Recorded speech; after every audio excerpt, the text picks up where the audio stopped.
बिस्मिल्लाहिर्रहमानिर्रहीम अस्सलातु वस्सलामु अलैका या सय्यदी या रसूलल्लाह व अला आलिका व सहाबिका या हबीबल्लाह।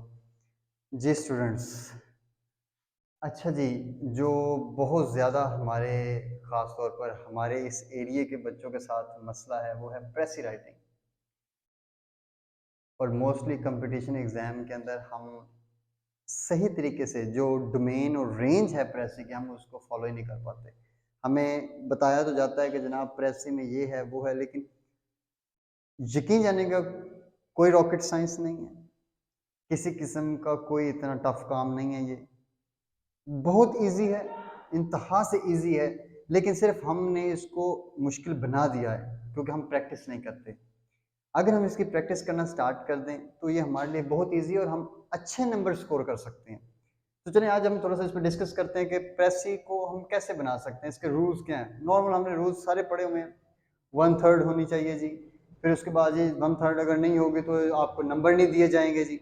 फिर उसके बाद मोस्टली है जी टाइटल आप अपनी मर्जी का बना दें जी, पहली लाइन में से लिख दें, तीस आखिरी लाइन में से लिख दें, जो आप अंडरस्टैंड करें उसको कर दें जी, इसको 2-3 दफ़ा पढ़ लें। ये सारी बातें हम पढ़ते आए हैं, लेकिन अब कुछ ऐसी बातें हैं जो मैं बताना चाहूँगा कि आप इस कब आप समझ सकते हैं कि आपकी प्रेसी जो है वो एग्जामिनर के पॉइंट ऑफ व्यू से भी बिल्कुल एक्यूरेट सफ़र तय कर रही है। इसमें सबसे पहले आप लोगों ने, हमारा एक क्वेश्चन होता है उसमें टाइटल।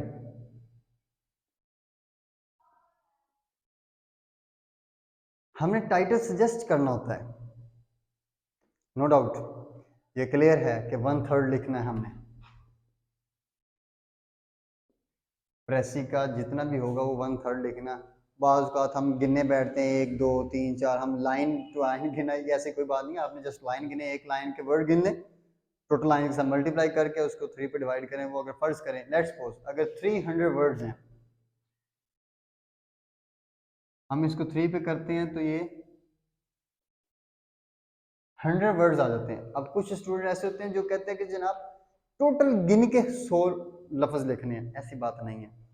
आप इसमें अगर आपका 95 पे आप उसका थीम अच्छे तरीके से बयान कर रहे हो तो कोई मसला नहीं, 105 पे भी आपके वर्ड चले गए हैं तो कोई इशू नहीं है। ये ऐसा कोई नहीं है कि जनाब वो गिनने बैठेगा और ये एक लफ्ज़ भी ऊपर चला गया तो क्यों चला गया। हाँ, अगर 110 20 30 तक जा रहे हैं तो फिर इशू है कि आप उसके वो मेथड को मलूज़ खातर नहीं रख रहे। अब होता क्या है आम रूटीन में, ये तो बात है हमें भी पता है, यूनिवर्सल ट्रूथ है, उसको साइड पर रखें। फिर क्वेश्चन अगर आपसे प्रेसी में कोई पूछ रहा है, प्रेसी के पैराग्राफ में अगर कोई क्वेश्चन की बात कर रहा है तो आपने उसको नहीं रखना होता अपनी प्रेसी के अंदर। और अगर कोई कोटेशन फिट कर रहा है तो आप उसको नहीं, आप उसका थीम बयान कर सकते हैं, लेकिन आपने उस पॉइंट से जिस को वो पैराग्राफ इंडिकेट कर रहा है उससे हट के बयान नहीं करना। उसकी जो उसका जो असल क्रक्स है, जो उसका मेन उसकी डोमेन है, उसको आपने चेंज नहीं करना, अपने अल्फाज में बयान करना है, लेकिन चेंज नहीं होने देना।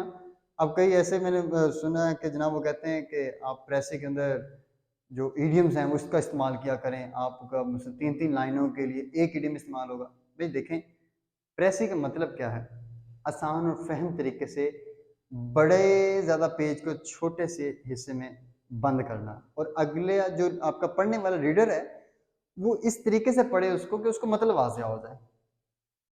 इसका हरगिज़ मतलब नहीं, मैं फिर कहूँगा हरगिज़ मतलब नहीं कि आप ईडियम्स इस्तेमाल करें। आप ईडियम इस्तेमाल करेंगे, हम तो प्रेसी को आसान लिखने के लिए तैयार करें। जब ईडियम लिख देंगे तो वो मज़ीद टफ हो गई, उसको तो हम प्रेसी कह ही नहीं सकते। जब आप उसके ऊपर मजीद इडियम्स उसमें फिट कर रहे हो तो आप कैसे कह सकते हो कि मैंने आसान लफ्जों में लिख रहा हूँ, नो, या लिख रही हूँ। आप इसमें क्या करेंगे, आपने इसमें आसान से आसान लफ्ज जो हैं जो कॉमन हम यूज करते हैं आप वो लिख दें।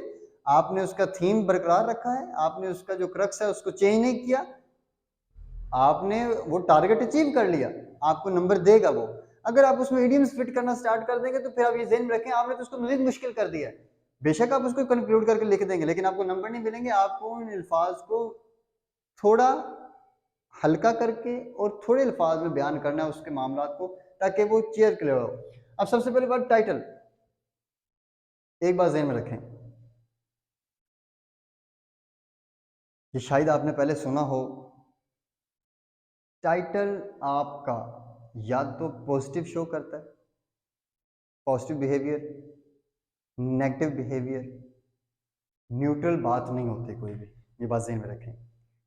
अब आप जब भी टाइटल सजेस्ट करने लगते हैं, क्यों कहा जाता है कि आप पैराग्राफ को जी बार बार पढ़ें, बार बार पढ़ें, बार बार पढ़ें, उसका मतलब वाज़ेह हो जाए? क्योंकि टाइटल देख के एग्जामिनर जज कर लेता है कि इसको पैराग्राफ की समझ लगी है या नहीं लगी, इसने इस पैराग्राफ को अंडरस्टैंड किया है कि नहीं किया। जिसने पैराग्राफ अंडरस्टैंड कर लिया उसका टाइटल ऑटोमेटिकली अट्रैक्ट करता है उसकी डोमेन को, उसकी बाउंड्रीज को टच करता है। जब आपने पैराग्राफ ही नहीं समझा या अगर आपने उसको गलत अंडरस्टैंड कर लिया है, तो अगर वो पॉजिटिविटी की तरफ जा रहा है, आपने नेगेटिविटी के टाइटल वहां पे शो कर दिया, तो डेफिनेटली वो आपके बाकी पेपर को भी उसी लेवल का चेक करेगा, चेक तो करेगा, लेकिन बस वो फिर उसको पता होगा कि इसने अंडरस्टैंड ही नहीं किया। जब आपने अंडरस्टैंड नहीं किया तो फिर आप कैसे समझ सकते हैं कि आपको वो प्रेस में नंबर दे देगा? फिर आप चाहे वहां पे एडीएम इस्तेमाल करके आ रहे हैं, चाहे वो सादा इंग्लिश इस्तेमाल करके आ रहे हैं, वो आपका उस चीज को साइड पे रखता जाएगा और उसका इंप्रेशन बाकी पेपर पे भी बुरा पड़ेगा। करना क्या है, हमारा सबसे पहले प्रायोरिटी क्या होनी चाहिए कि हमने पहले पैराग्राफ को अच्छे तरीके से पढ़ना। पढ़ने के बाद आपकी आंसर शीट के एंड पे चले जाएं, बड़ी शीट ज्यादा होती हैं, उस पर रफ वर्क की हेडिंग दें, वहां पे प्रैक्टिस करें, वहां पे एक रफ प्रेसी बनाएं, उसकी कट करें, दोबारा बनाएं, फिर कट करें, फिर दोबारा बनाएं। बनाने के बाद आप देखें, जब आपका अपना दिल मुतमईन हो कि नहीं ठीक है, आप गौर कीजिएगा, आप पहली दफा पैराग्राफ पढ़ेंगे, उसका और मतलब आपके जहन में आएगा, आप दूसरी दफा पढ़ेंगे, मतलब चेंज हो जाएगा, आप तीसरी दफा पढ़ेंगे, मतलब मजीद चेंज हो जाएगा। कम से कम मेरे अपने पॉइंट ऑफ व्यू से कम आपको 3 दफा पैराग्राफ पढ़ना चाहिए, फिर जाके आपको अंडरस्टैंड करता है। बेशक आपको पहली दफा ही बिल्कुल अंडरस्टैंड करके, लेकिन आप फिर भी उसको पढ़ें, क्योंकि समटाइम हम ओवर कॉन्फिडेंस हो के कॉन्फिडेंस अपना बड़ा वो लिमिट भी क्रॉस कर देते हैं, हम शो करते हैं, जिसकी वजह से हम गलत अटेम्प्ट करके आ जाते हैं, बाद में बचता ओहो हम तो गलत करके आ गए। उस जो उस तरह के नकुलाज है उनसे बचने के लिए आपको क्या चाहिए, उस पैराग्राफ को अच्छे तरीके से पढ़ें। टाइटल सजेस्ट करते हुए हम अक्सर इसको लाइट लेते हैं, हम अक्सर इसको लाइट लेते हैं। टाइटल जो बंदा अंडरस्टैंड कर गया वो पैराग्राफ को ऑटोमेटिकली डेली वो उसके क्वेश्चंस के आंसर्स भी अच्छे तरीके से दे देता है। लेकिन जो टाइटल अगर गलत, फर्ज करें आपने टाइटल जो है वो पॉजिटिव डिमांड कर था, आपने नेगेटिव डिमांड उसकी दे दी, आपने नेगेटिव आंसर उसका दे दिया, तो क्या होगा, आप उसके जो क्वेश्चन है वो भी उसी सेंस को रख के आप अपने अल्फाज में लिखना शुरू कर दोगे। क्या होगा, उस टाइटल की वजह से आपके सारे क्वेश्चन गलत हो जाएंगे। अगर आप टाइटल सही अप्रोच कर जाते हो, क्वेश्चन में कहीं पे थोड़ा 19-20 का फर्क आ भी जाता है, तो वो उसको कैच नहीं करता, वो उसको इग्नोर करता है। लेकिन अगर आप डायरेक्ट इसको यहीं से गलत हो जाएंगे, तो फिर ऑटोमेटिकली आपकी प्रेस थ्रू आउट नीचे तक जाते हुए गलत होगी, पहली बात यहाँ पे। और सेकंड थिंग ये है कि पैराग्राफ मैंने मोस्टली देखा है जो प्रेसी के लिए दिया गया है वो 3 पैराग्राफ हैं। हमारा स्टूडेंट भी 3 प्रेसियां बना के आता है, उसकी पहले पैराग्राफ की अलग से प्रेसी बना दी, फिर अगले पैराग्राफ की अगले। बेटा चाहे वो आपको 20 पैराग्राफ दे दे, वो आपको 4 दे दे, वो 5 दे दे, वो जितने भी दे दे, आपकी प्रेसी का पैरा जो है वो एक ही होना चाहिए, ये बात ज़हन में रख लें। कभी भी प्रेसी अगर उसने 3 पैराग्राफ में लिखी है तो वो उसने लिखी है, वो उसने पैराग्राफ दे दिया है, तो आपने उसकी प्रेसी जो उसको कंक्लूड करना है वो आपने एक ही पैराग्राफ में करना है। हर पैराग्राफ की सेपरेट से प्रेसी नहीं बनानी, आपने एक ही प्रेसी को लेके चलना, आपने एक प्रेसी बना दी, कंक्लूड किया, बस दैट्स इट। हाँ, आप ये कर सकते हैं आसानी के लिए कि जो पहला पैराग्राफ है, फर्ज करें उसके 100 वर्ड 100 वर्ड्स हैं, आप उसके 103 पे डिवाइड कर देते हैं, 3 पे डिवाइड कर 39 को किस तरह के 30 के राउंड अबाउट आपका 33 के राउंड अबाउट बनते हैं वर्ड्स। आप वो पहले उसका कंक्लूड कर लें, फिर दूसरे का बनाएं, उसी के आगे से स्टार्ट कर लें, फिर तीसरे का बनाएं, उसी के आगे से स्टार्ट कर लें, आपकी प्रेसी पूरी हो जाती है। लेकिन कभी भी ये गलती आपने नहीं करनी कि 3 पैराग्राफ हैं तो आप 3 ही उसकी प्रेसी बनाना बैठ जाएं। हर पैराग्राफ की सेपरेट से प्रेसी जो है वो नहीं बनाते होते, ठीक है जी। और तीसरी चीज, ये मोस्ट इंपॉर्टेंट है, इसको आपने मलहूज़ खातर रखना है।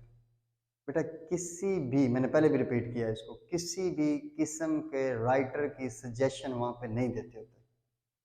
राइटर की सजेशन आप कहें जैसा कि उसने कहा है अपना, ऐसा कोई भी आपने काम नहीं करना, कोटेशन कोई भी उसके अंदर जाके फिट नहीं करनी। आपने बात को आसान तरीके से बयान करना है। जो कोटेशन होती हैं आपको पता है वो बहुत बड़ी बड़ी बातों को अपने अंदर समेटे होते हैं, उनको समझाने के लिए भी हमें बोलना पड़ता है, हमें बताया उसकी एक्सप्लेनेशन देनी पड़ती है। तो ऐसी बात नहीं आपने करनी कि किसी भी क्वेश्चन है या उसको अगर फर्दर आपके पास वो कोटेशन है तो आप उस कोटेशन को लिख दें, नो। आपने क्या करना है, आपने वन वर्ड सब्स्टिट्यूट हैं वो लिख सकते हैं, लेकिन जो आम रूटीन में इस्तेमाल होते हैं वो आप लिख सकते हैं, उनका यूज़ कर सकते हैं, उससे आपकी प्रेसिज है उसमें निखार आएगा। लेकिन अगर वो बहुत टफ हैं, आप उनको शो करेंगे, आप इंप्रेशन डालना चाहते हैं कि जनाब एग्जामिनर के कमाल है जी इसके पास तो क्या वोकैबुलरी है, बेटा वो उसको नहीं देगा, वो काउंट नहीं करेगा। लिखा आपने सही होगा लेकिन वो उसको गलत कर देगा। क्यों? क्योंकि वो डिमांड करे कि इसको आसान लफ्जों में बयान करो। तो हमने इसको आसान लफ्जों में बयान करना है, ना कि उसको मजीद टफ कर देना है। ठीक है जी, तो उम्मीद करता हूँ आप लोग आइंदा के बाद प्रेसी लिखते वक्त टाइटल पे ज़्यादा फोकस करेंगे। टाइटल अगर आप अच्छे तरीके से अंडरस्टैंड कर जाते हैं तो ऑटोमेटिकली आपके क्वेश्चंस भी हैं वो भी आप अच्छे तरीके से अंडरस्टैंड कर जाएंगे। तो इंशाल्लाह ताला अब ये करना कैसे, क्वेश्चंस कैसे अटेम्प्ट करने और वन वर्ड सब्स्टिट्यूट का इस्तेमाल कैसे ऐसे के अंदर भी करते हैं, वो इंशाल्लाह मैं नेक्स्ट लेक्चर में आप लोगों के साथ ज़रूर डिस्कस करूँगा। Thank you.